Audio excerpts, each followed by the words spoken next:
का दावा है कि अल्लाह एकमात्र सच्चा ईश्वर है और कोई भी उसका साजी नहीं है। यह इस्लाम का सबसे महत्वपूर्ण सिद्धांत है। तो आइए करते हैं अल्लाह और परब्रह्म की तुलना। सबसे पहला बिंदु, उसका स्वरूप कैसा है। अल्लाह को निराकार बताया गया है, परब्रह्म को भी निराकार बताया गया है। लेकिन अल्लाह गुण युक्त है, सगुण है, परब्रह्म गुणातीत है, गुण रहित है। और गुणों के आधार पर अगर तुलना की जाए तो अल्लाह में गुण है इच्छा, ज्ञान, शक्ति, दया आदि। परब्रह्म निर्गुण है, केवल शुद्ध सत्ता है। अल्लाह में इच्छा है, वो चाहता है, बोलता है और कार्य भी करता है।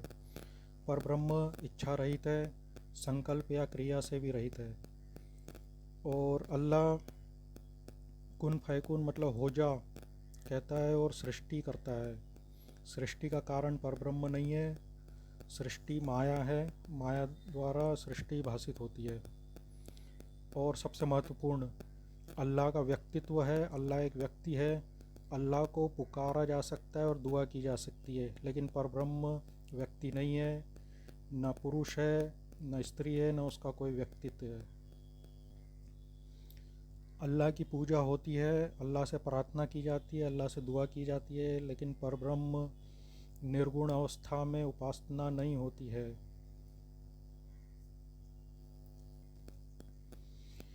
अल्लाह सिंहासन पर, अर्श पर विद्यमान है, जबकि परब्रह्म सर्वव्यापी और स्थान रहित है।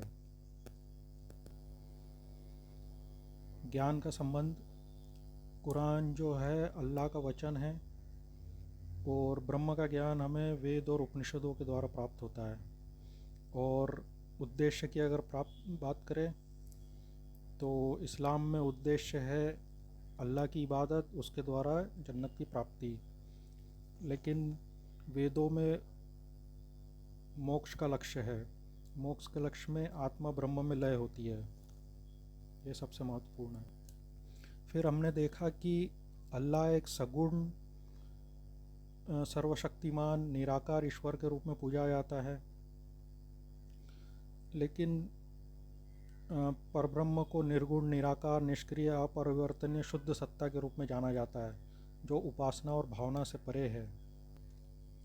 अल्लाह का एक व्यक्तित्व है और परब्रह्म व्यक्तित्व से परे हैं, निर्गुण, निराकार, आदि, अनंत, शुद्ध चैतन्य।